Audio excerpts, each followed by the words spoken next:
It's so great to see familiar, faces. Some of you we don't get to see in person often enough.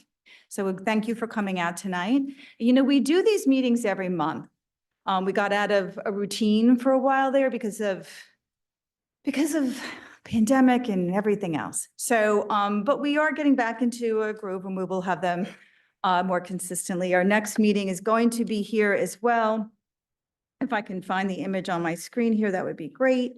So,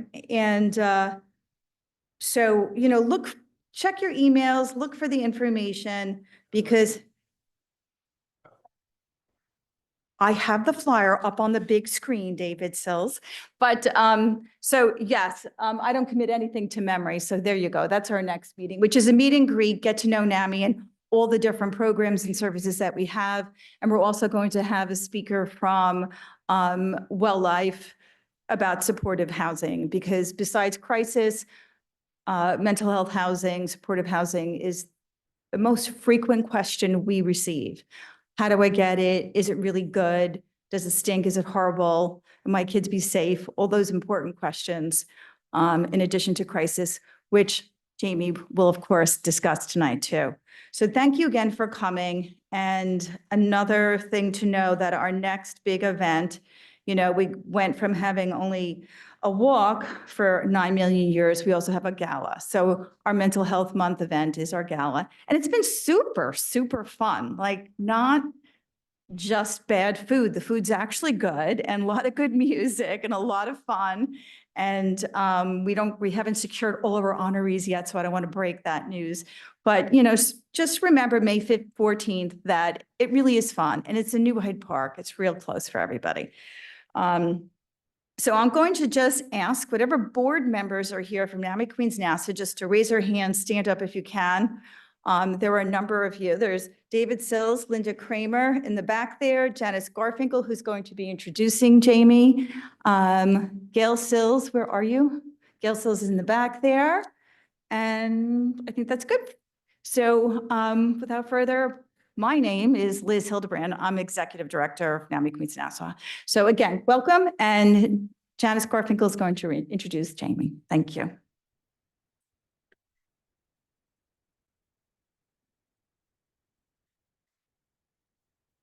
Hi, everyone. It's good to see you. I'm glad you came out on this freezing cold night.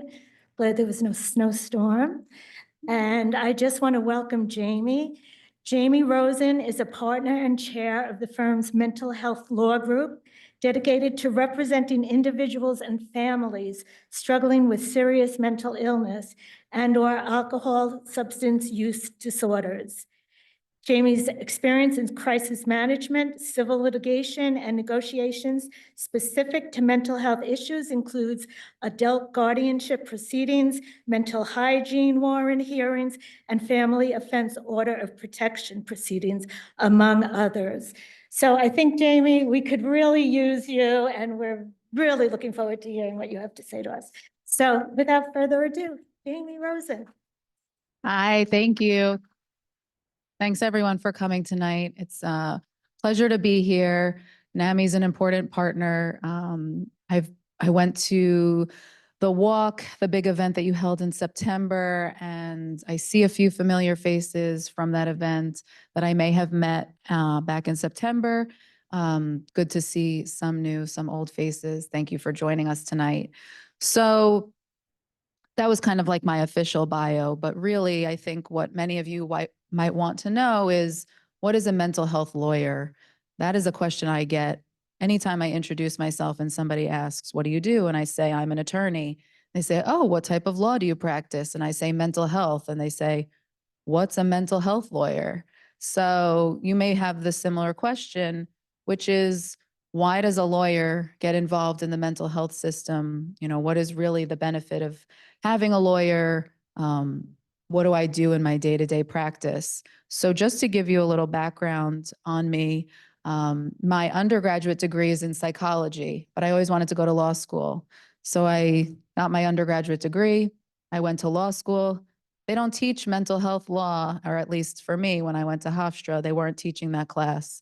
So I didn't know that it was an area of practice.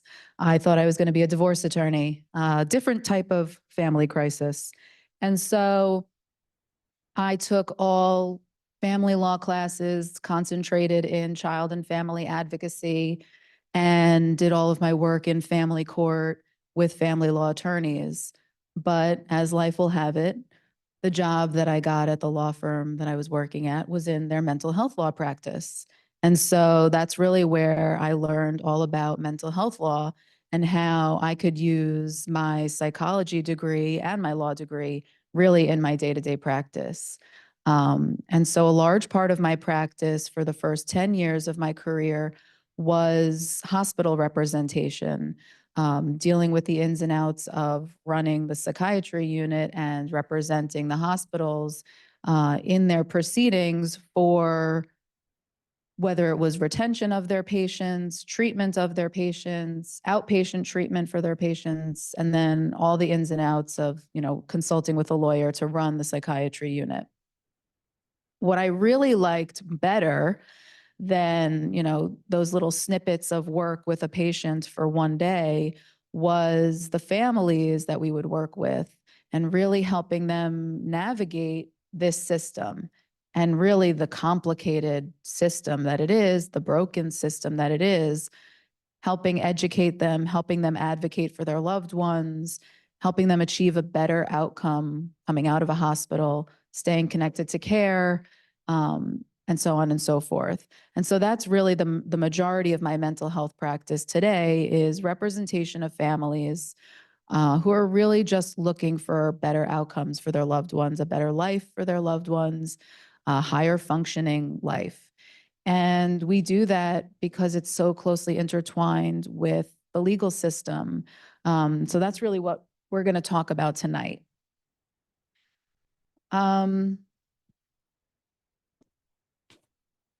I know that as part of the program, there were some questions posed on the flyer. I'm going to try to address all of those questions. We'll see if we get through everything tonight. But for anyone who has questions afterwards, please do take my card at the table. You can call me. Happy to talk with you if there's a topic that we didn't cover tonight that's important for you. One of the things I want to say from the outset, which is something that Liz and I have talked about at length at other programs, and it's really about the piece where your loved one doesn't have insight and how that plays a role in everything that we're going to talk about tonight.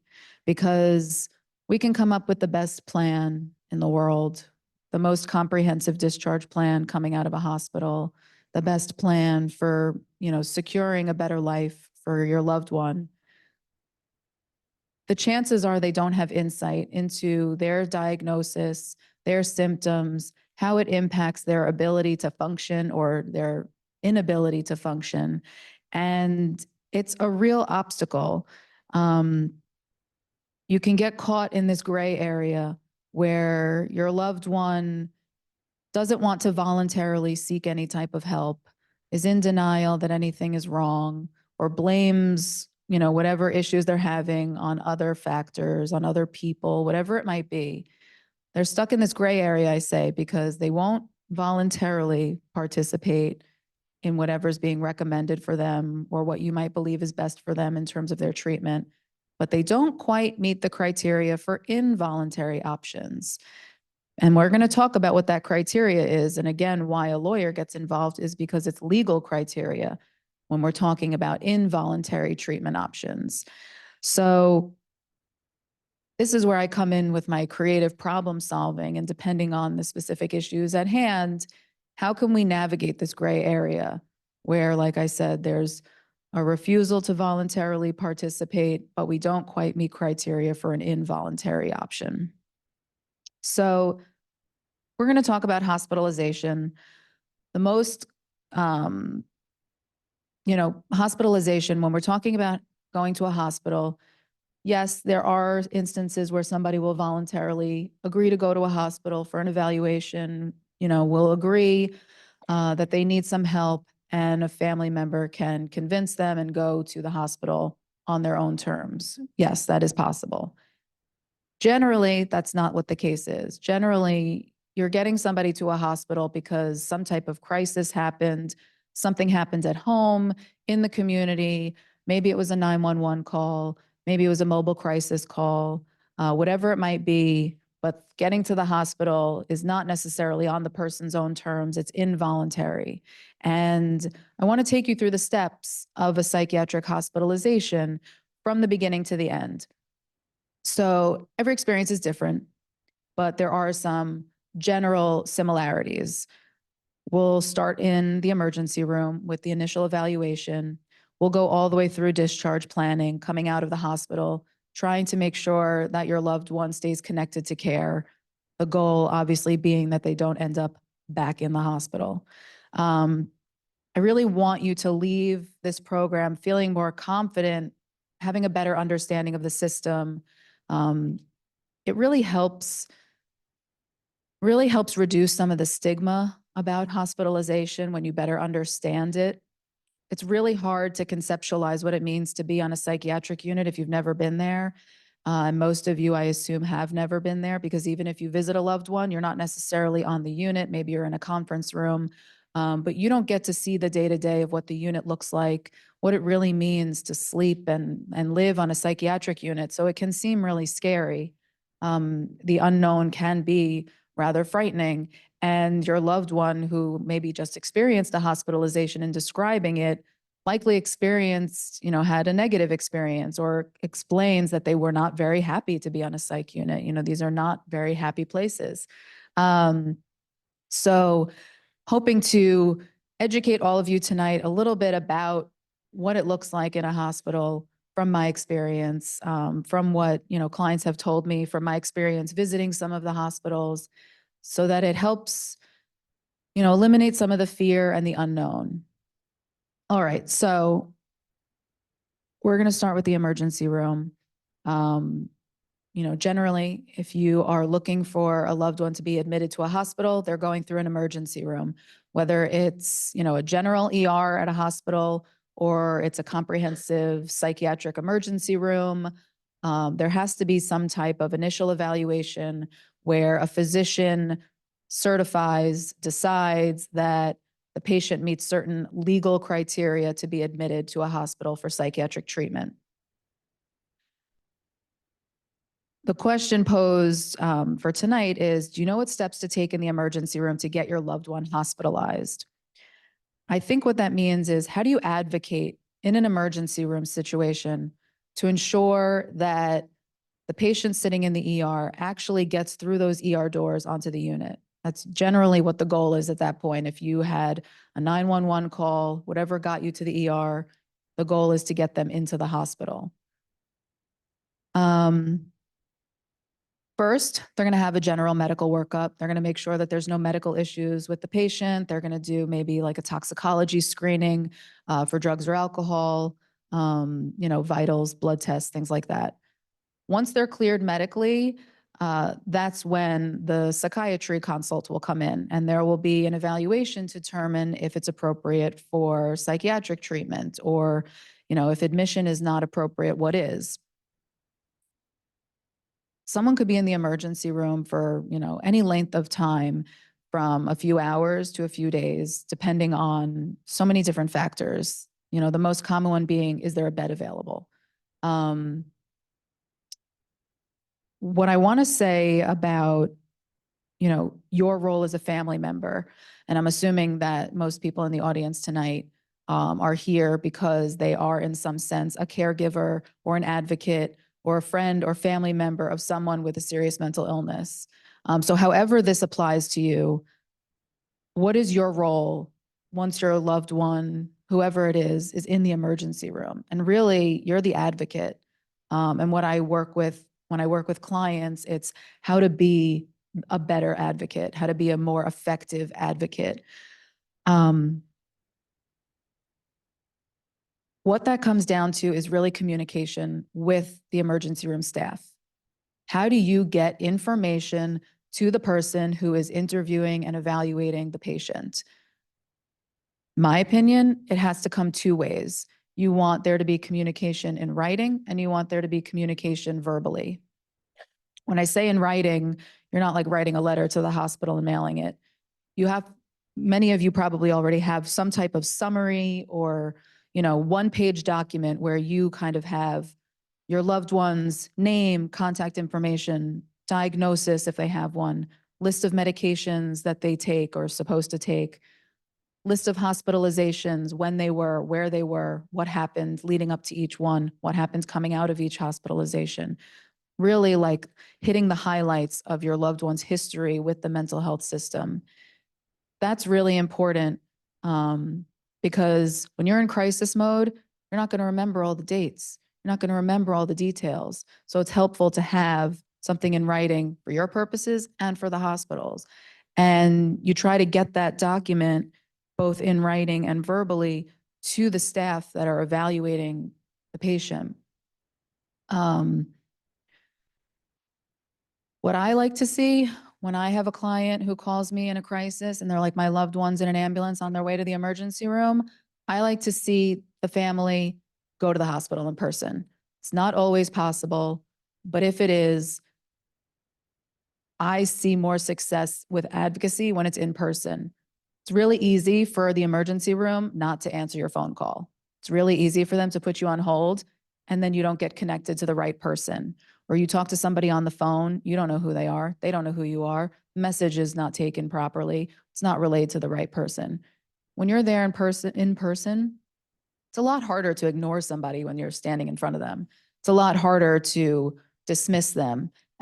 So I just find that it's much more effective if you're available, if you're able to be in person. It's not always practical, whether it's because your loved one who is sick is in a different state from you, or you're at work, or you just have other things going on in your life. But to the extent that you're available and able, in-person advocacy is, I find, more effective. When they're in the emergency room, your advocacy for an admission, you have to provide the support for the clinician to make the decision that your loved one meets criteria for an admission. The criteria for an admission, I mean, we're not going to get into the nitty-gritty of the New York State laws and all the different criteria for an emergency admission, but generally, that the person is posing a substantial risk of harm to themselves or others. What does that mean? Anything that you can point to historically and what's been going on that night, that day, that week, that would support an admission, show that the person is unable to care for themselves, unable to, safely survive outside of the structured environment of the hospital. It's also really important for you to give information that your loved one is probably not going to reliably report to the doctor. When the patient's interviewed and says, do you have any thoughts of wanting to hurt yourself or hurt someone else? And they say no. How much deeper does the doctor dig into that conversation, into that interview? If the doctor has some outside knowledge from you about a specific incident that happened, they can dig deeper and that interview can be more fleshed out, perhaps. Maybe there was an incident at home where there was a threat of violence. Maybe there was an incident where, they're really unable to care for themselves. And when they present in front of a doctor, when they present in front of a mental health provider, they're able to pull it together. And all of a sudden, magically, they can have a clear, calm, coherent conversation. And they appear to be a very different person than they were when they were in your house, an hour ago. So when I say the patient might not be a reliable reporter, it's because generally what I find when my clients are describing their loved one who needs help is that they're extremely intelligent. They're such good people, all the positive attributes, that you would want in a child and an adult child and a family member. This person has them. But when they're ill, they make poor decisions, and they're not taking their medication, they place themselves in harm's way or inadvertently harm others. So when they present in front of a doctor and all of a sudden they can keep it together, we might call that manipulative, but it's very difficult for the doctor to then say, without any outside information, without any context for what's happened in the community, that the person meets criteria and needs an admission. So that's why I say your advocacy providing some context, providing the background is really crucial.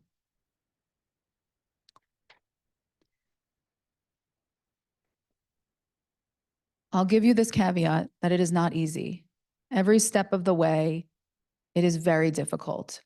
And you may find and you may feel that the system is working against you and that the social worker doesn't want to listen to you, or the nurse on staff that night in the emergency room doesn't want to hear from you, or is not giving you the time of day, or takes your summary and you don't know what they do with it.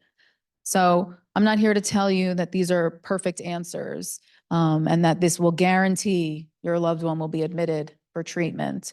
Just here to give you some tips and tricks and try to help you achieve a better outcome the next time you might find yourself advocating for a loved one in an emergency room.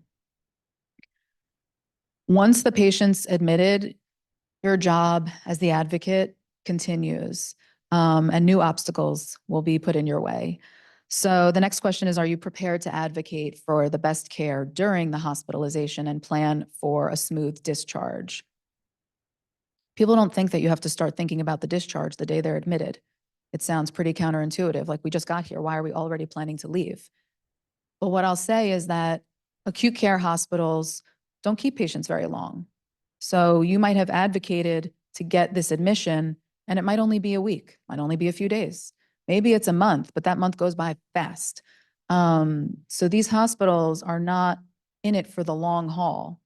They're in it to really stabilize the patient and get them back out into the community, into an outpatient program, whatever that might look like, connected to care in the community, not in a hospital.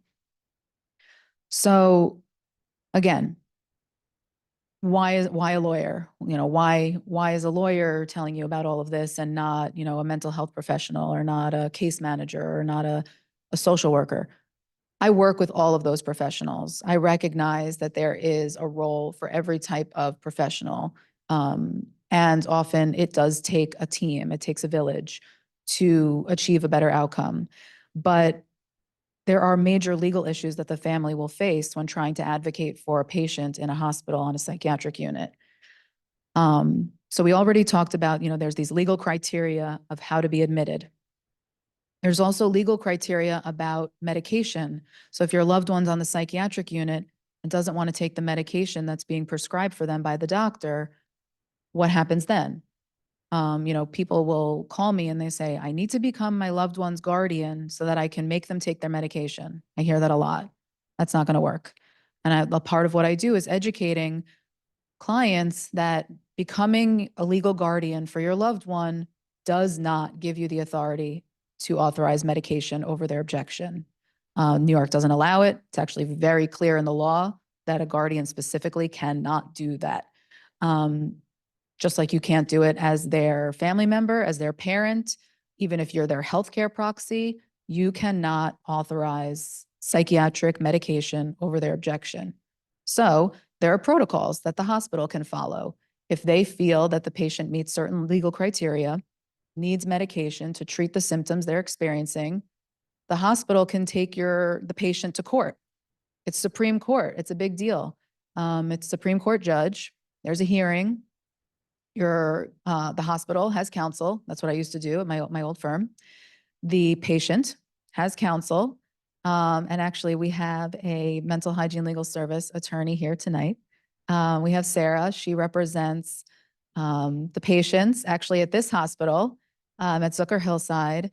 And Mental Hygiene Legal Service, they're a state agency, and they are appointed to represent the patients on a psychiatric unit all over New York State. Every hospital in New York State that has a psychiatric unit, in addition to many, many other roles and legal proceedings where they represent vulnerable individuals. We have mental hygiene legal service for patients on the psych units. So at this proceeding for treatment over objection, which is what it's called, it's a full hearing. I mean, it's not like a trial that you would see on TV with a jury. It's generally what I would call like an administrative hearing. It's, you know, pretty succinct, an hour. I've had ones that go longer than an hour, but let's call it an hour. And the doctor has to testify before a judge that the patient meets certain legal criteria. that they lack capacity to make reasoned decisions regarding their psychiatric treatment. Essentially, when you think of lacking capacity, you think, okay, they can't weigh the risks and benefits of the medications that are being offered to them. They can't make a reasoned decision about, the consequences of not taking their medication, the symptoms that they're experiencing. Doctor testifies to all of this, plus a whole lot more. Mental hygiene legal service gets to cross-examine the doctor. Patient gets the opportunity to testify if they want to. They don't have to. And then a judge will make a decision pretty much right then and there to either approve the treatment plan or not, or maybe in part approve the treatment plan. Getting that court order for treatment means that the hospital is now authorized to administer medication to your loved one over their objection. So again, that's where, the law comes in, the legal system comes in to this psychiatric world, this mental health world.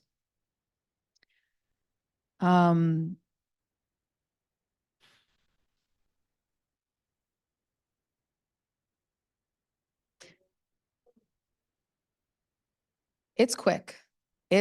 So the hospitals generally have court every week.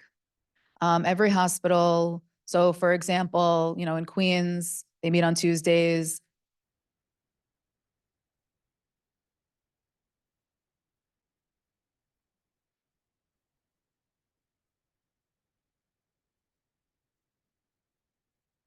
Yeah.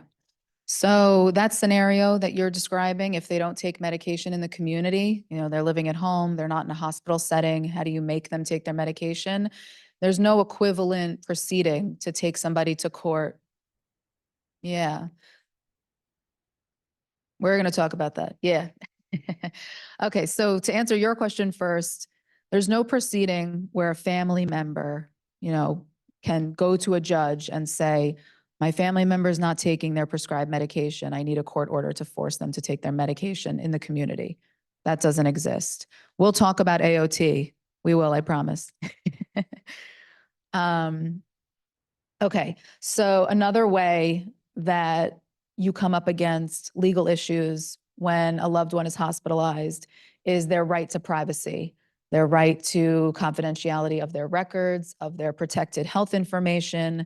And a lot of times what I'm hearing from clients, potential clients, members of the community who are advocates or, caregivers for a loved one with serious mental illness is, but what about my right as the family member? What about my right as, when they're coming back to live in my house? I sadly say to them, you have very little rights when it comes to your loved one we're talking about an adult over the age of 18 or older. When it comes to their privacy rights, you don't really have the right to override it unless you become their legal guardian and go through that whole process and get authority from a court to override their rights under the HIPAA laws and New York State privacy laws. Your rights as a family member to information about their diagnosis, about their medication, about their symptoms and behaviors in the hospital, about anything related to what we call protected health information, your rights are none, unless they sign a consent. So a major issue that families face when we're advocating is that we're advocating without complete information. Because unless your loved one, who very likely lacks insight, doesn't want to accept your help, might think that you're part of the problem, actually. They don't want to sign a consent. They don't want you to access their information. They don't want their doctor talking to you. They don't want you talking to their doctor and giving information. I'm sure if I polled the room and said, how many times has anyone in this room been told by a doctor, I can't speak to you? I would see a significant amount of hands. So let's talk about it. Do you understand your loved one's rights, including confidentiality and the HIPAA laws? HIPAA laws are a national set of standards. It's a federal law. It applies across the entire United States. It's not specific to New York. New York has their own laws too for privacy. All for the protection of health information. Essentially, organizations subject to this law, the easiest way to think about it is any healthcare organization, a hospital, health insurance provider, a doctor's office, any type of clinician, a mental health professional.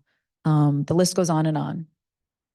If you think about it, public policy behind these laws is to protect the patient, protect their private health information. You don't want all of this information, your dirty laundry, so to speak, being, distributed without your say to whoever and whomever wants it. So there's laws in place to protect it. It can make your role as the advocate, as the family member, very difficult. When you call your loved one or visit your loved one and try to speak to their doctor and get information about how they're doing, what's the medication being prescribed, how are their symptoms, are they attending, the group therapies, or when the doctor goes to talk to them, are they engaged? Are they making any improvements? Are you planning for their discharge? There's so many questions you want to know the answer to. And I'm sure many of you have been told once or twice or many times over, I can't give you that information. Patient hasn't signed consent for me to share information with you. The patient's an adult, they have that right to refuse. Even if you say, but they're not in their right mind. They're sick right now. They're not on their medication. They're not making good decisions. How could you possibly rely on their judgment to say, don't talk to your family member? That's not the law. They still have the right to refuse. What's really important, though, is open communication and your involvement. I don't see this as the door being shut in your face. This cannot be the door shut in your face. This is just another obstacle that you have to overcome or sidestep and get creative. So there's no magic answer, but here's one of my recommendations. Go visit your loved one in person on the unit if you can. It is much harder for the social worker to ignore you in person, or the doctor refuse to talk to you if you're there in person. Often being there in person, it just starts a conversation about how can we get my loved one, the patient, to involve me in this treatment, in this care? How can we convince them that I'm here to support them and be a part of the team and get what's best for them, that I'm not here to advocate against them, that I'm not the enemy here, and open up this conversation. It's a lot easier for the social worker to not return your phone calls, for the, when you call the patient phone for your loved one to just never answer the phone. Second tip is about this social worker. Social worker has to be your best friend. That's just what I find. They are the gatekeeper. Social worker is really important because they're involved in the day-to-day care of your loved one, not deciding what medications they take, but deciding and helping plan for what their life is going to look like, what their treatment's going to look like after the hospital, and setting up all the services in place that we want to ensure success after the hospitalization. So what I say is, you got to kill them with kindness. Can't yell at the social worker. Can't be rude. Can't be nasty as much as you want to. Be nasty to someone else. But you really want the social worker to understand that you want to be a part of the team. You want to be you're an advocate for your family member, for a better outcome for them. How can you all work together? Third tip is, as an absolute last resort, you've tried everything. Come hell or high water, your patient, your loved one will not sign a consent, will not let the doctor talk to you. The doctor, the social worker, the staff, they can still listen. They're allowed to listen to you. It is not a violation of HIPAA or a violation of New York privacy laws for you as a family member to share information with the hospital. You're not bound by the laws as a family member. You're not like a protected entity, health entity like a hospital is or like a doctor is. So, if a client says to me, but I can't share their health information, it's protected. Not by you as mom or dad or, brother, sister. So you can share information. It goes back to what I said about the emergency room. Give as much information as you can. Same thing on the unit. Give information. You can get cute about it. I don't know what you're prescribing for my loved one. I know you can't tell me, But if it's Haldol, just know that they had a really bad reaction to Haldol, the last hospitalization.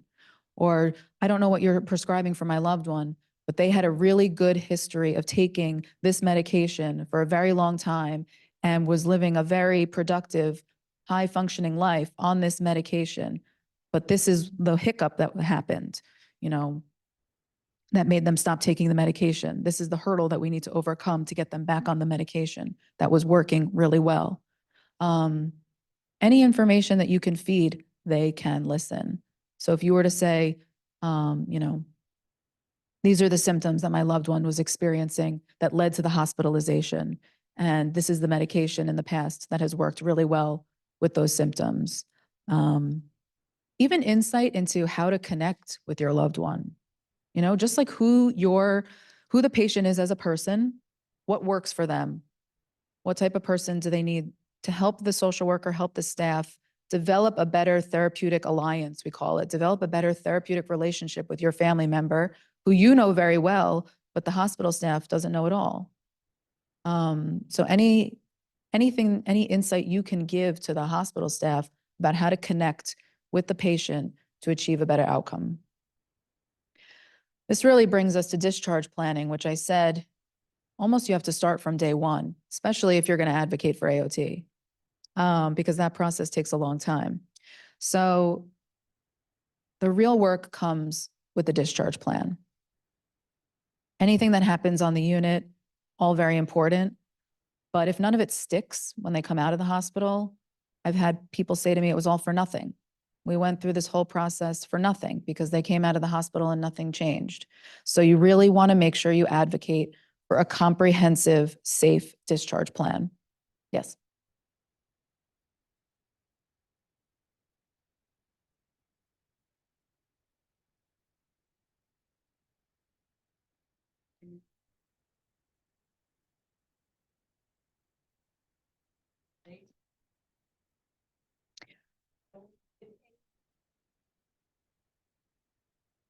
I know that individual hospitals have like a patient advocacy department.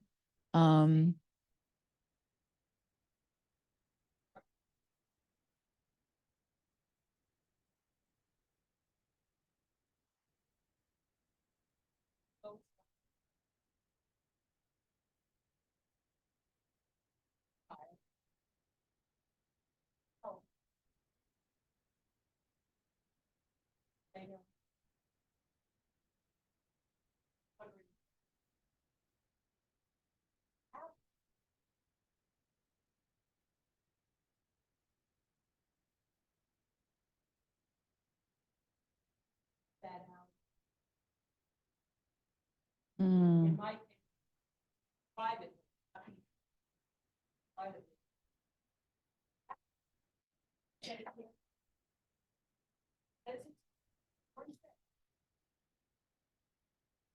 I would say a general rule is never rely on someone else automatically doing anything. You're going to have to really take control and make sure things get done. So if the promise is that, oh, they'll just call me if your loved one is hospitalized. No, that's probably not going to happen. You make sure that you get on the phone and you say to the advocate that's been assigned to you, so-and-so is in the hospital. Here's where they are. Here's the information. Here's their social worker's name and number. Let's get the ball rolling here. I'm not familiar actually with that program, and I would love to learn more about it. But generally, what I would say is if there is a New York State advocate, that's great. They should become part of the team. That doesn't mean that you are not important anymore and shouldn't continue doing what you're doing. It just means that now you have another person there to back you up and help you.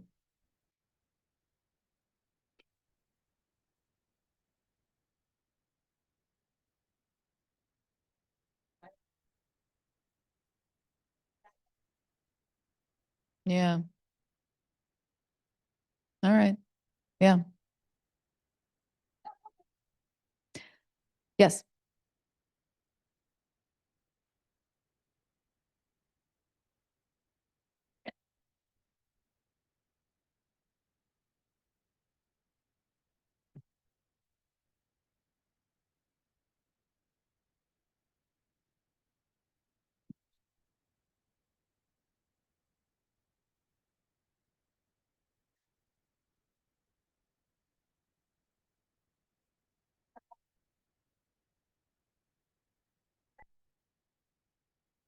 So let me just make sure I understand the question. So patients here at the hospital and has been here a long time and is undergoing ECT treatment.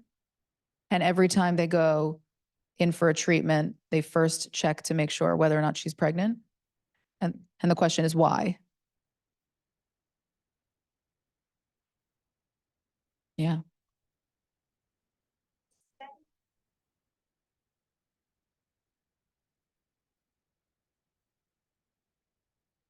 Yeah. So listen, the whole process, I'm sure, is very scary. It's not pleasant. But there's probably certain protocols in place at every hospital who's administering ECT. And one of the requirements may be that they have to make sure that the person receiving the treatment is not pregnant, because there's what we would call like a contraindication, like it's very dangerous and probably not good for the mother or the fetus to undergo ECT treatment. And so they need to make sure before the treatments that the patient's not pregnant.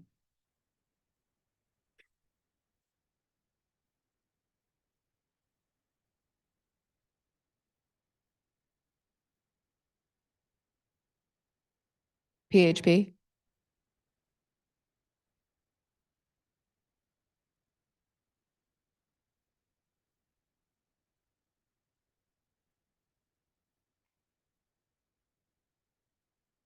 So your question is, how do you get her out of a hospital back home and maybe into like a partial hospital program so that she can be at home but go to her programming during the day? Is that your question?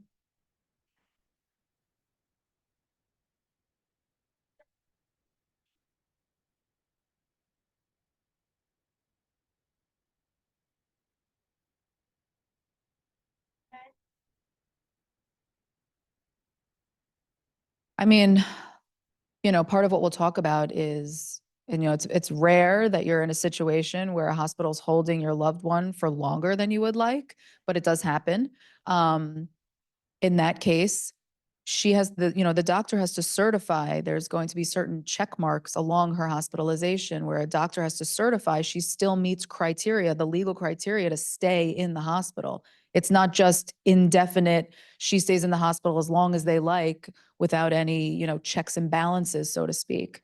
So after her initial, let's say she was initially involuntarily committed for 60 days. After that, 60 days, once it's about to expire, they have to recertify that she still meets legal criteria and can stay longer. They can hold her up to another 6 months. So if they got a court order to hold her for another 6 months, once that 6 months is about to expire, they can get another court order if they're still able to certify she meets the legal criteria. And, what you see in those type of situations when somebody really does need long-term care, that's when they'll start to talk to you about transfer to a state hospital. State hospitals are much better equipped for long-term treatment when we're talking about months and months and months of care and still no improvement in their functioning. But it is possible, I guess, in your experience, that somebody stays in an acute care hospital for a very long time. Yeah.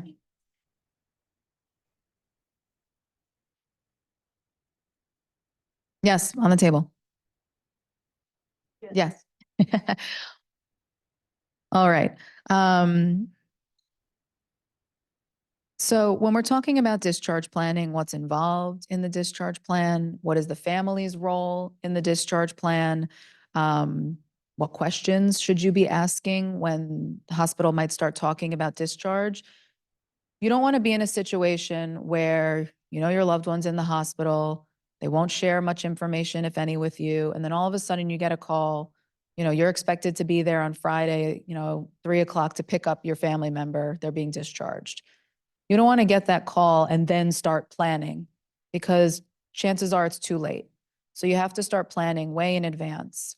You don't want a situation where your loved one's given a prescription for whatever medication is recommended, an appointment with a doctor or at a clinic, and best wishes, kind of have a nice life, good luck to you. That's the bare bones of what a hospital pretty much has to do to get your loved one out the door. You don't want that. If you can avoid that bare bones and you can get something more comprehensive, it's going to be a matter of your advocacy to get it. The reality is hospitals are overloaded with patients. Hospitals are overloaded with all the work they have to do. Any type of better discharge plan, more comprehensive discharge plan takes time and is a lot of paperwork. So to the extent that you as a family member can be a part of the team and take off some of the burden and do some of the heavy lifting, that's why your role is so important. So, like this woman was asking about a partial hospital program. For anyone who doesn't know what that is, it's what it sounds like, being partially in the hospital. You're just sleeping at home at night, but during the day, you're engaging in general hospital programming, individual therapy, meeting with a doctor, so medication management, maybe group therapy, maybe family therapy, art therapy, music, or whatever is happening on a unit, on an inpatient unit, very similar, but it's considered an outpatient unit because at the end of the day, you get to go home, but you're pretty much there every day. It provides a lot of the structure that many people need coming out of a hospital, rather than going from a really supervised, structured environment of an inpatient hospitalization back home with all your freedoms and no accountability and no supervision. Different type of step down, something a little bit less intense than a partial hospital program would be something like an IOP, which is an intensive outpatient program. That would be maybe less days a week, maybe less hours a day, but similar types of programming, individual therapy, group therapy, seeing a doctor, medication management, sleeping at home. You're still like not in a hospital overnight. Beyond these structured programs, and we'll talk about AOT next, I promise, you're really talking about a doctor's appointment, talking about seeing a psychiatrist once a month, seeing a therapist once a week. Maybe it's even virtual. These days, a lot of appointments that I'm seeing clients are complaining about is virtual appointments. There's pros and cons to the virtual appointment. Yes, it's very convenient. It makes it easier, but it's also very easy just not to go. And there's something to be said about having to wake up in the morning and get dressed and go in person to an appointment or go in person to a therapy session and having accountability and starting to put back together a daily routine for yourself.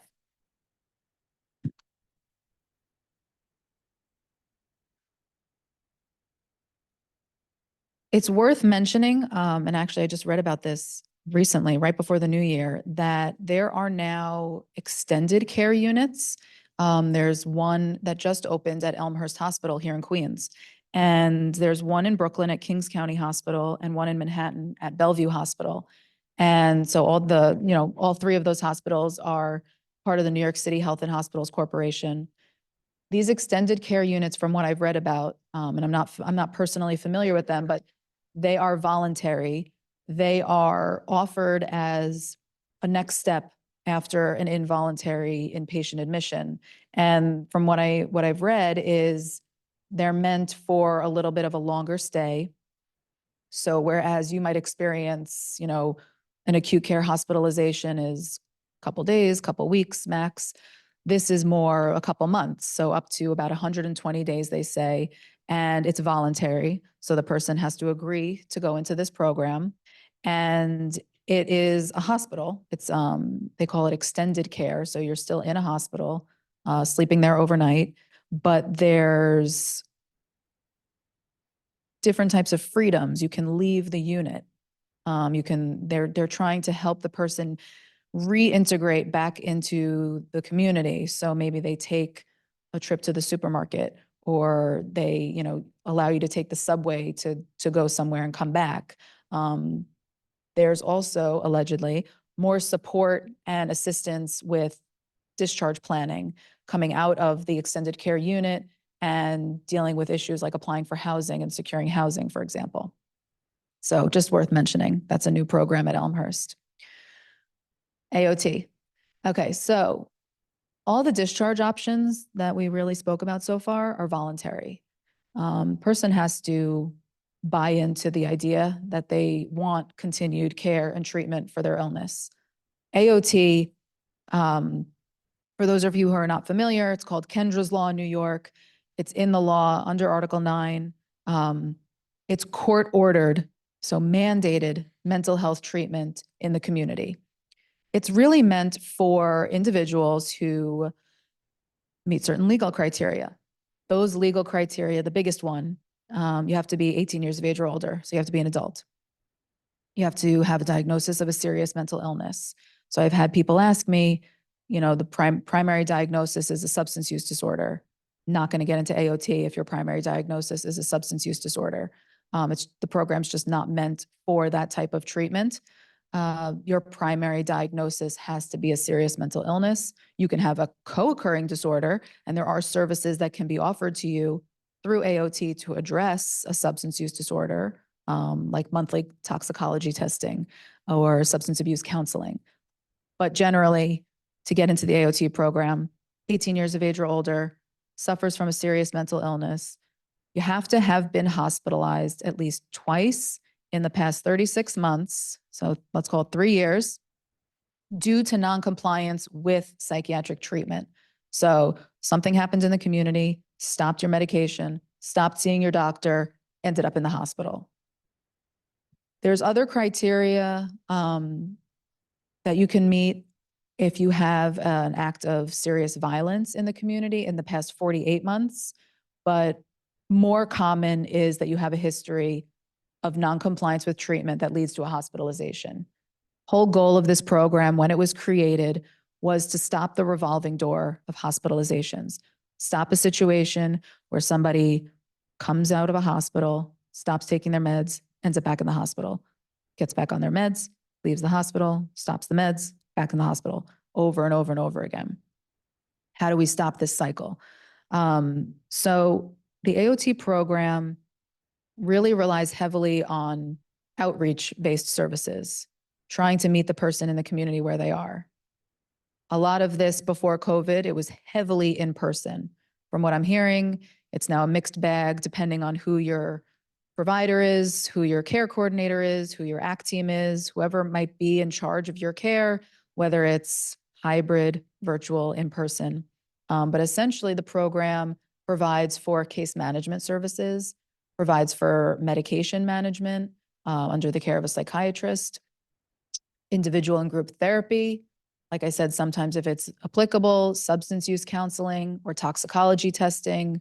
In some cases, it's helpful for applying for supportive housing, and there's options for financial support in terms of having a representative payee if the individual receives Social Security and needs help managing their financial affairs. To get into the AOT program is very difficult. I will say that the easier way, and it's still not easy, is as part of a discharge plan coming out of a hospital. The treatment team, so the treating psychiatrist for the patient, would complete all the paperwork and get all the releases for the medical records that need to be submitted to the county to prove that the patient meets criteria. And the doctor and the social worker and the staff in the hospital do all of the paperwork to get the application submitted. And once it's approved, then the doctor goes to court, the treating psychiatrist on the unit goes to court and testifies before a judge to get the order. They get the order that says this is the medication the person has to take for this period of time. This is the ACT team assigned. This is, you know, the schedule for individual or group therapy. This is where the person will live. I say it's easier because to make a community referral, which is the second way to get into the program, takes a really long time. I mean, the wait lists are tremendous. Home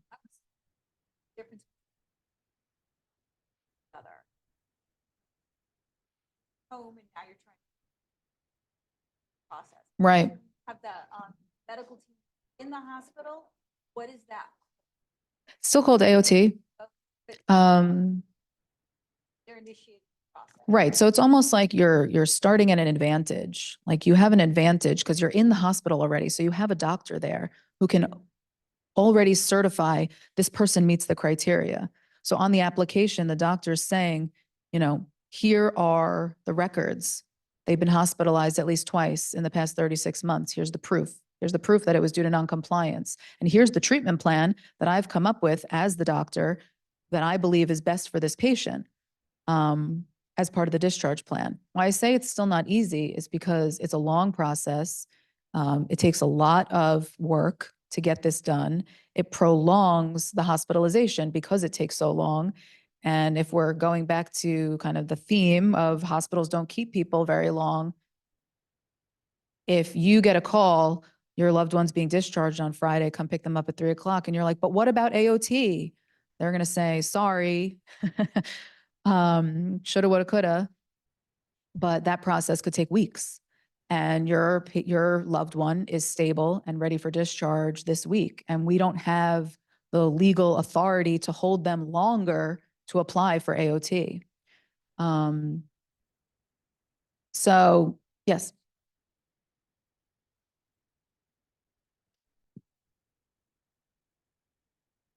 Yeah, it's a process. This gentleman just said he works for ACT. He goes in the ACT team. Oh, I did. I did about, I was in the program director for Montefiore, what was Mount Vernon Hospital. And for 3.5 years I was there. And the best chance, because we work hand in hand in ACT, if you don't know, it's assertive community treatment. And, we'd come into the hospital and we'd have the person, join our program. They'd sign consents. And this is always too, when people are, of their own volition and willing to do it. But then if they have issues where they're going to be a danger to themselves or others, then we, petition for an AOT. And it's a great program, ACT. So not to. so, It's like part of it. Oh, okay. right. So, no, please, you No. explain it. You probably know better than I do. No, because these acronyms within the state of New York, maybe across the United States, it's like a new glossary of terms. And people refer to them on all different, and sometimes they change. So. Yeah. Well, when you mentioned about AOTs being a new thing, ACT is all part of that. If people don't know, it really, the team is just as you said, it's tied to a psychiatrist who will go out into the community, a nurse, sometimes 2 nurses, a substance abuse counselor, a case manager who gets all the benefits. They help you with their money so you can get, a rep payee, a program director. We had, oh yeah, we work with them, and yeah, it's.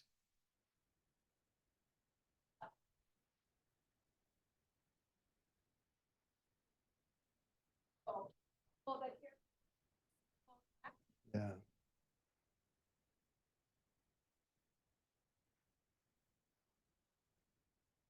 Yeah. Yeah. But you see, it's interesting you say that, because the program has such a high success rate because it's built in. You have to do the contacts. So you had a team of 7 people. They wanted you to connect with them at least 5 times, 6 times in a month. Yeah, yeah. And you had this whole diverse of people with multiple services. So it really, it was, as you said, to keep them out, and that's, and in fact, you're given an incentive. The more contacts you have, the increase of it's through, a grant, you get more funding. Oh, do you want to speak? Oh, ACOT or ACT or AOT? ACT is assertive community treatment. And just like the name is, we go wherever the people are at. So if they're living wherever out under the bridge, we go to them, we help them. Yeah, yeah. Yeah, yeah, absolutely. We go to the people and we monitor them. But again, as you said, this has to be somebody's, volition. They have to do it voluntarily. Yeah, but it's the best program really proven for people who have AOT. ACT works hand in hand with AOT. Yes, yes. Oh, yes, you can. Yeah, you can, as you said, you can do it. So sometimes I've seen where, for whatever reason, the hospital either cannot or will not apply for AOT. AOT is like the umbrella, assisted outpatient treatment. That's like the law. An ACT team can be assigned to someone who's on AOT. That's like their care coordinator. That's the person who's the boots on the ground, the case manager who's going to go into the community, like you said, and meet with the person where they are. And if you have an AOT order, it generally says, okay, that ACT team has to go meet with them 4 to 6 times a month and has to, the person has to take these medications. Right. I have seen situations where voluntarily someone can be assigned an ACT team and it's not by court order, it's by, voluntary. And they're assigned an ACT team and get the benefit of all the services, but it's not by a court order. Yes. The voluntary. No, Does it it come can't- after has to be AOT? voluntary. So I think, AOT is the true voluntary. Yes, Right. that's that I get. order and part of AOT. Or you can request an ACT independent. and I think to clear this up, if I may. So if somebody is found to not be taking their medication, they're danger to themselves or others, then the ACT team can say, hey, we really want this person to have an AOT. Now, what that allows is if they're not taking it, we can go so far as to call up the police and say, hey, we want them brought in. They're not taking their meds. We see they're getting unraveled. They're going to hurt themselves or somebody, which is what Who ideally initiates, basically? the Who initiates that? Is it the hospital, yeah. The hospital. And the community? You can apply for it. Yeah. Yeah.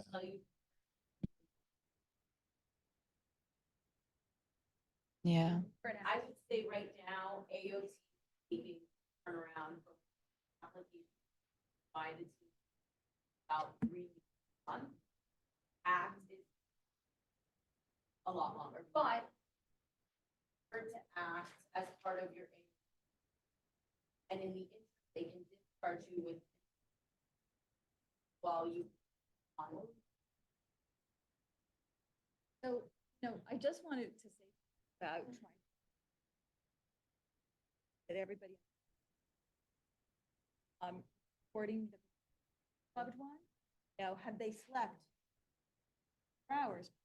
Not, and also what has been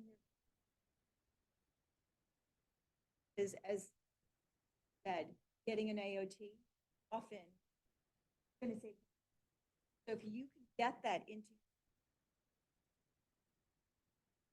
that's a real haven't showed up for their medication. So they've been on twice before, held out, whatever. All those journal that keeping that document.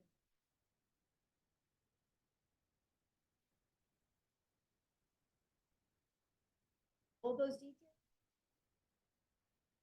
doesn't matter.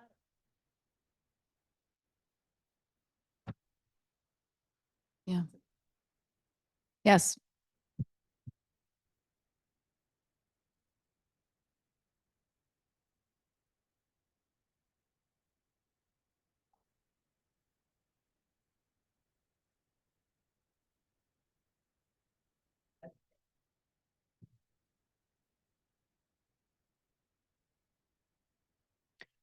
I haven't seen an AOT order for someone who only has a diagnosis of a developmental disability.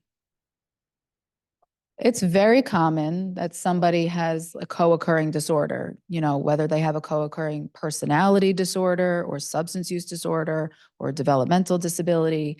I have seen that. But generally for the AOT program, the primary diagnosis is a serious mental illness, what we used to call like an Access 1 disorder, according to the diagnostic manual. So something like schizophrenia, bipolar disorder, things like that.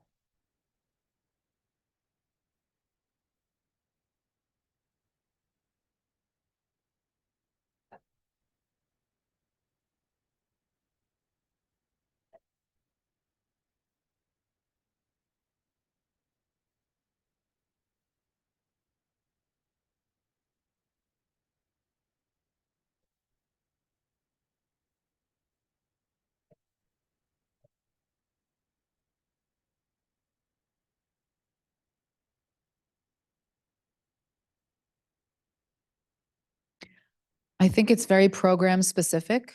I'm sure there are programs out there that would provide partial hospital programming to somebody with a.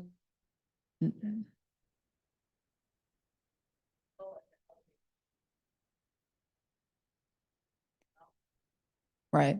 I mean, I'm not familiar with every program I definitely, criteria. different programs have different requirements. I mean, even within Zucker Hillside, they have several partial hospitalization programs and they each have their own criteria. And even the inpatient can't, like, they have to apply. The inpatient staff applies, and then that program can accept or reject a patient based on reviewing their, specifically usually their medical history for why they were entered this time and how they behaved on the unit.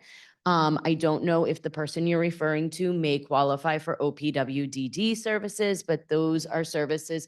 And sometimes my agency often sees an area where there's a gap because OPWDD will say, well, they should be in mental health services, and mental health services will say, no, that's OPWDD's issue. I'm happy to speak with you later and give you a contact if you feel that you need additional advocacy, because my agency specifically worries about people who get into the mental health system and are stuck there waiting for things like OPWDD housing, which we see happen a lot.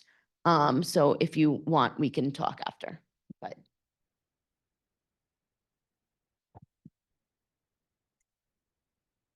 I'm here, not in the capacity. But. And.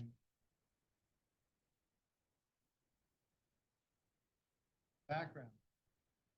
Difficult to have someone admin. They're not well. Yeah. Protection. Like, no, I'm protecting them. Like, you don't get it. Yeah. Yeah.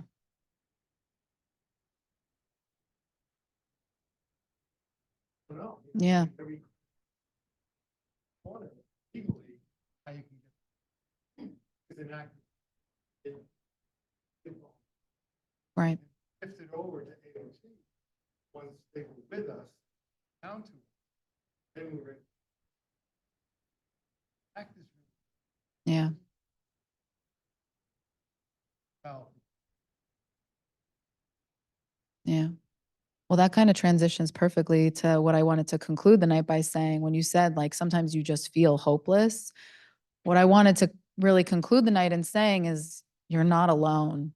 So, even just NAMI and the resources and supports that they offer for families and caregivers and advocates. I mean, their resources are endless.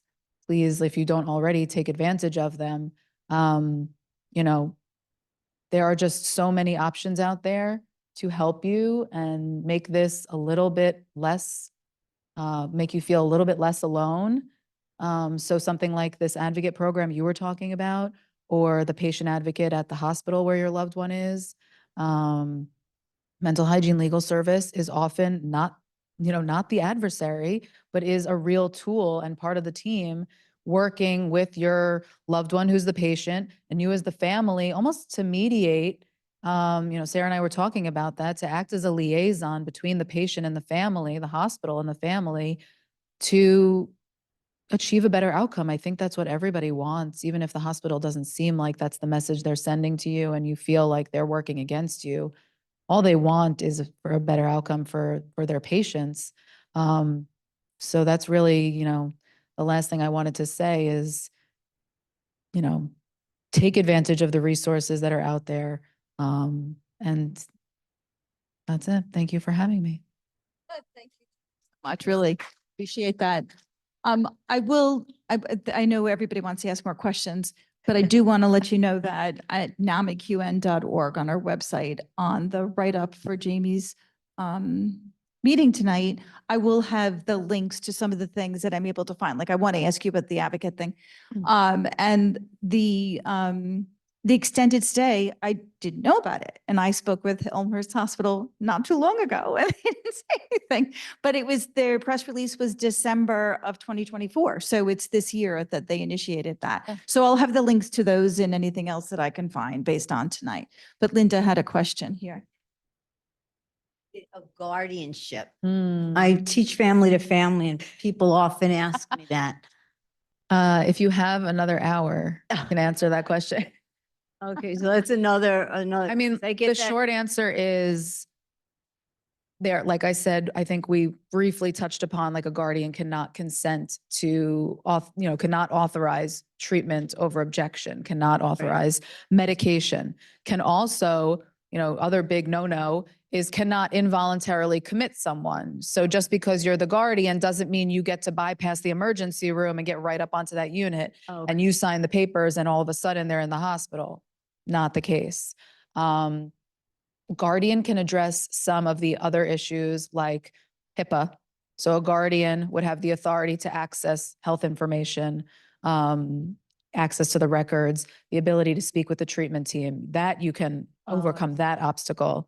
Guardian, if there's financial issues, can apply for benefits if your loved one, won't apply for Social Security that they're entitled to, or food stamps that they're entitled to, or housing programs that they're entitled to. There's certain things a guardian can do. Not that it's for her. smooth sailing. Right. There's but there are certain things a guardian can do, still certain things a guardian cannot when you're Okay. dealing with serious mental illness. All right, that's helpful. So if someone's deliberately getting rid of their benefits or doing any of that, if the family applied for guardianship, they at least could.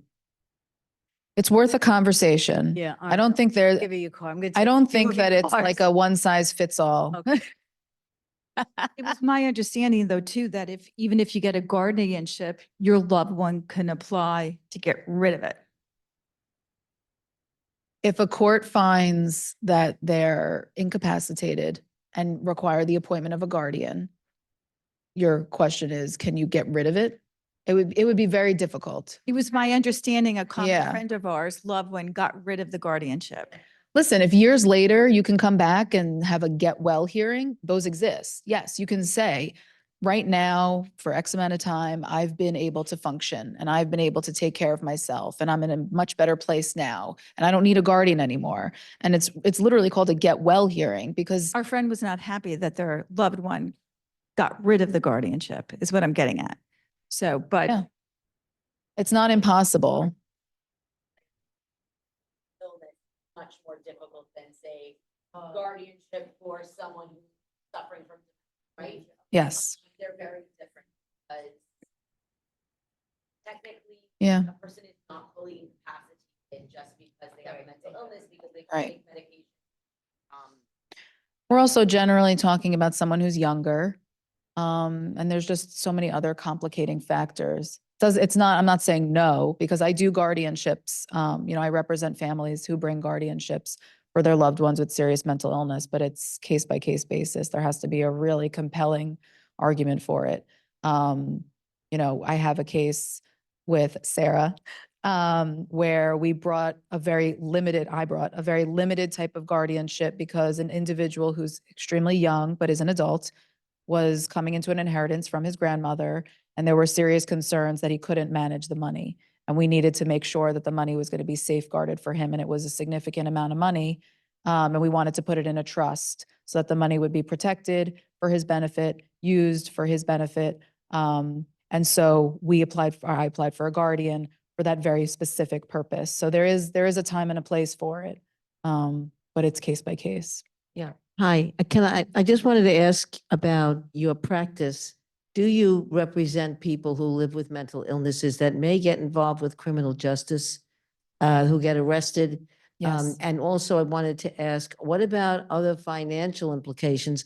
Like I have a mentally ill son and he doesn't open his mail, Yeah. doesn't pay bills, all of these things. And I'm sure that he's not the only one. Yeah. So to try to wade through all of this and to have some kind of a protection for them, so they're not going to be harassed into making payments for things and putting them in jail for ridiculous reasons and on and on and on. So that's what I want to know. What other parts of the mental health Yeah. situation do you So besides this? that's kind of my spiel is mental health touches every other area of the law.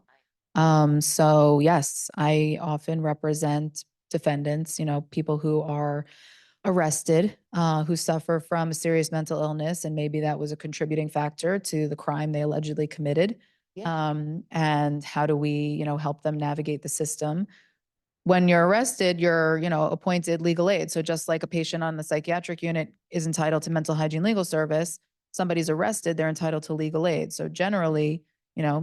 people will, use their legal aid attorney. If they have the wherewithal and the insight and they want to retain private counsel, I have done those cases. And they're also really complicated because No. you have to make a real decision about, staying in the mainstream, criminal court world. Do you divert over to mental health court or drug diversion court? And, every system has its benefits. Yes. Well, jails are probably like the number one provider of mental health services in the country. That's like, in terms of the population. So you're not wrong. Yeah. So recently, there was somebody in crisis who called NAMI, and, I forwarded them Jamie's information because they knew she would call them immediately. Their son was entering Rikers Island as we were emailing. So, of course, she followed right up on it. Yeah, it's incredibly scary. So, we'll forward Jamie's information in addition to legal aid, in addition to maybe Maria's, because Maria has tremendous amount of knowledge about the criminal justice system. But somebody like Jamie's going to answer your call right away. And once your loved one is in Rikers, it's impossible. It's impossible to get them out. Yeah. It's not a simple process ever. Well, I mean, that's just my policy is, I answer my phone. I have some boundaries, but but the crises, they don't happen at a convenient time. I get the calls at 5 o'clock on a Friday. I get the call that, a client's family members being rushed to the emergency room on New Year's Eve. And you take the call because if you don't, then the crisis passes and it's too late. So that's just the nature of the practice.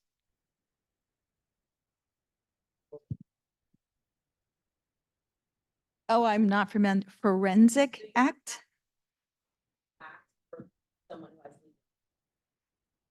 But it does say. But it's good because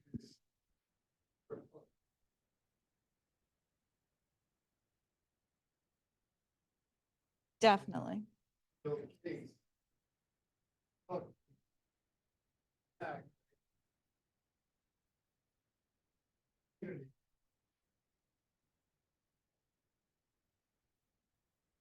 Back.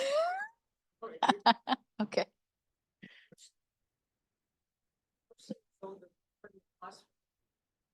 And you have a healthcare proxy. Are So, and I briefly mentioned this, that just because you're an agent under a healthcare proxy doesn't mean all of a sudden, the doors are open.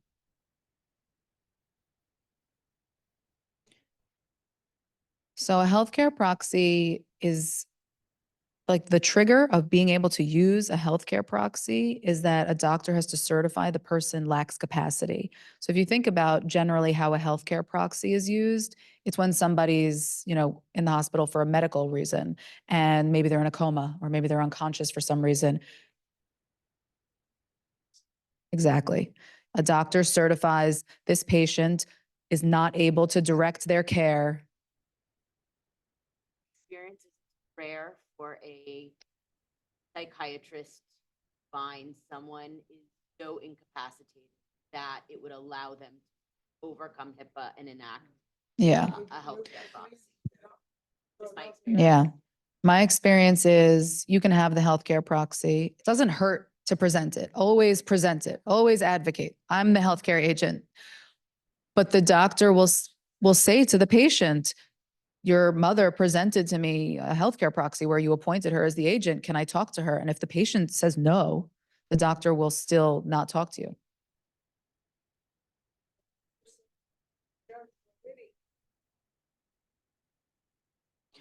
There's no pathway to court under that fact pattern that you just presented. essentially the question is, how do you get back to the hospital? It's not to court. Yeah. You need to go back. I think that's gonna be your best. Yeah, chance. to get them back on medication. Yeah, Nothing to do when they're in the. yeah, So in trying to get your loved one to the hospital, yeah. one's current doctor play any advocacy role. If you're miracle, fine, and you're able to get medical professionals, say, so with getting ever an opportunity. Loved one's doctor. If they have consent, if the stars align, and I mean, that would be great because often, just the credibility of clinician to be able to give a report, to say, I've been treating this person in the community. I've seen their symptoms change over time for X, Y, and Z reason, and here's what's going on. And they really do need to be admitted. I mean, that would probably go a long way to securing an admission.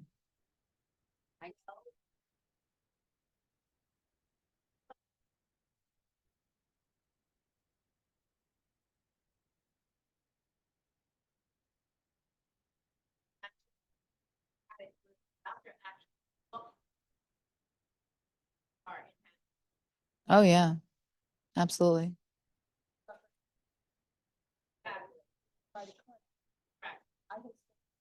Yeah.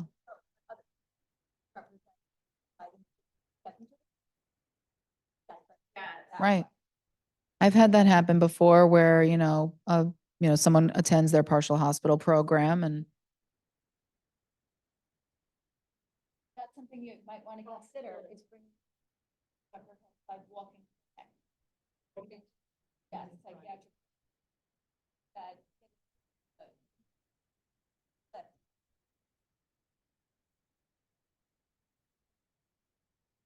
yeah. No, it's walking. Appointment.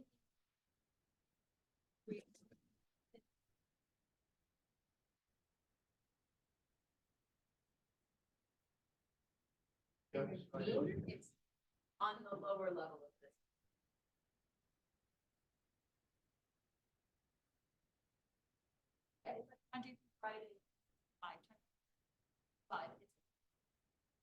You had a question?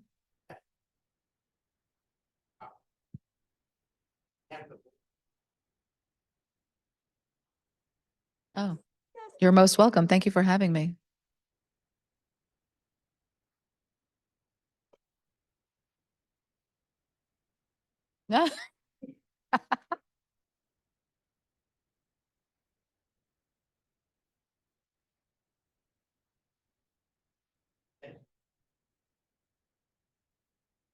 Yeah.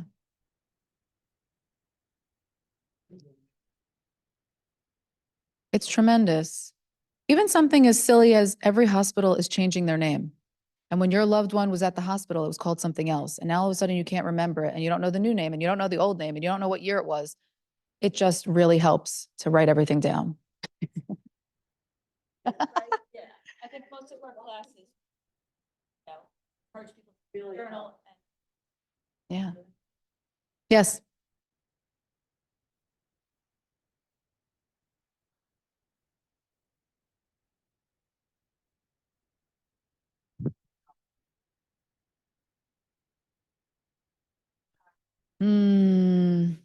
Not unless they meet the violence criteria.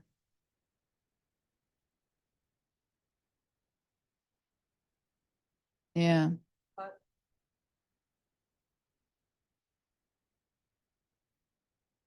I mean, you should submit an addendum or whatever you want to call it to give them more information or even a new one because it's going to sit there for a while. It's not like if you submitted it yesterday, they've already processed it. It's probably just still sitting there.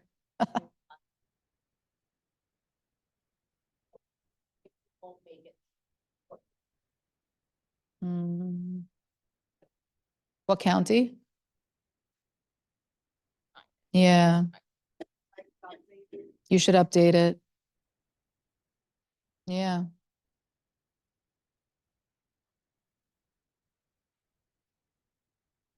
That kind of goes back to what I said. Someone had asked a question over there. Never rely on somebody else to do what you need to do. Yeah.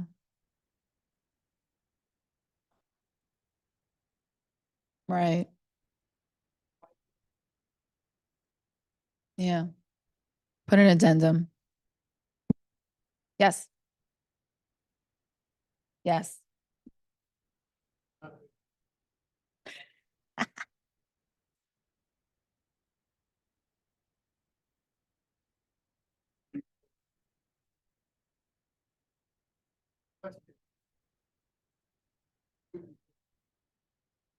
Mm, Now,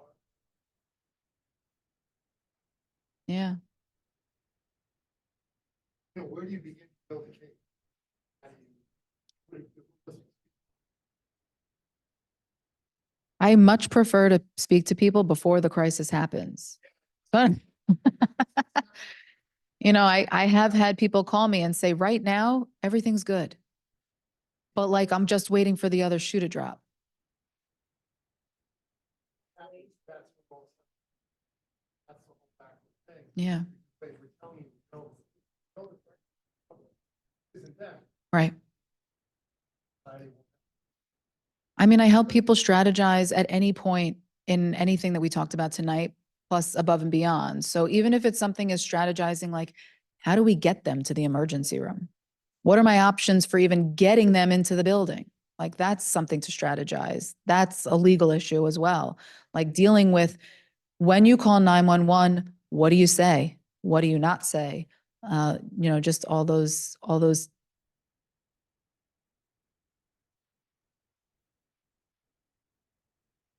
Yeah.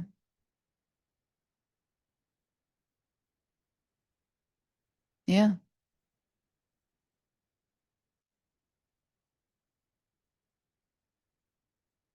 Yeah.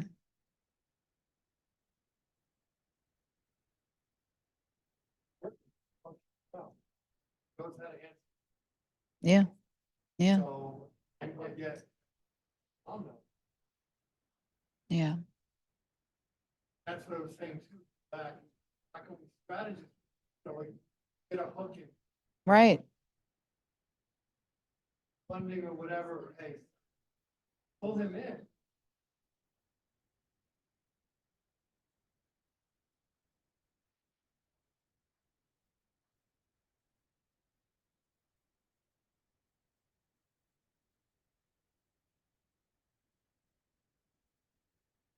Yeah.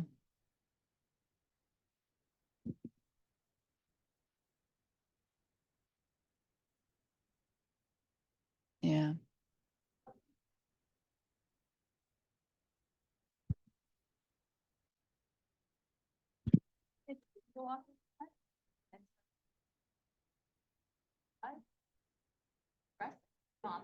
Power of the that medication. So I think that's something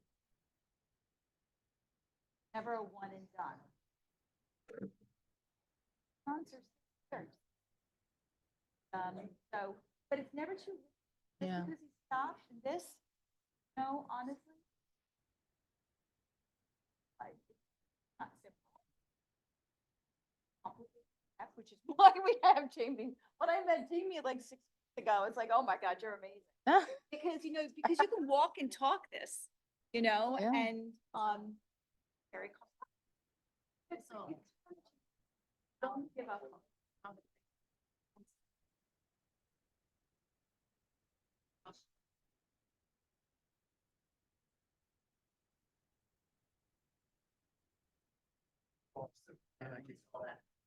Captured. Document everything. Keep it all. Everyone's a great actor. So. That's what I'm saying. You have success cases, build the case. Examples, you go to court and say, hey, Yeah. Your Honor, I got this, right? He needs act, he needs AOT. Needs his Needs Yeah. his meds, right? He needs, Okay.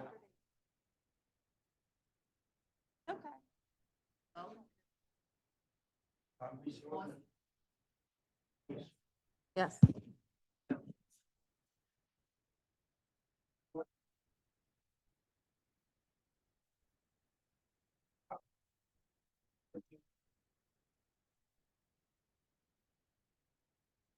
Are you asking if you call me at 8 o'clock at night, what do I do?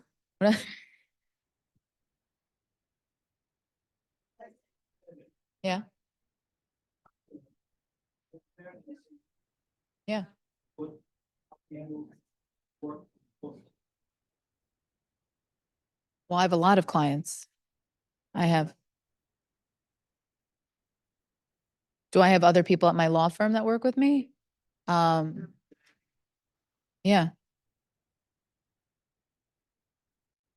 Yeah. Yeah. Right. I call you back as soon as I can. If I'm on the phone, when I'm human. So if I'm asleep, I don't answer the phone. If I'm, on vacation with my family, I have some boundaries. Yeah.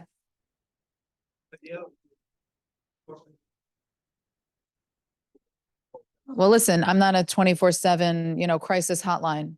Yeah. Yeah. Generally, I have business hours.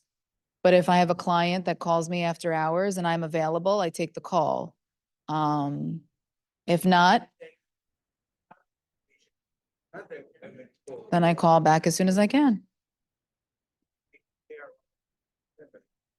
I have a lot of clients. Yeah. Yeah, I'm constantly, just like any professional, any doctor is juggling, a patient caseload of 30 patients at once. I have my clients as well. And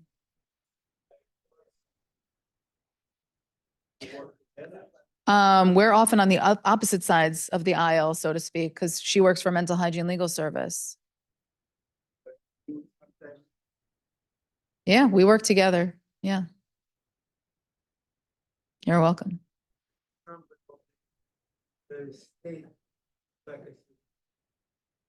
Oh, yeah. I'm going to put all of that on the website. And if you would, yes, I'm definitely going to put it. Absolutely. Yeah, I'll send it to everybody who came. Thank you, everyone. Thank you, Jamie.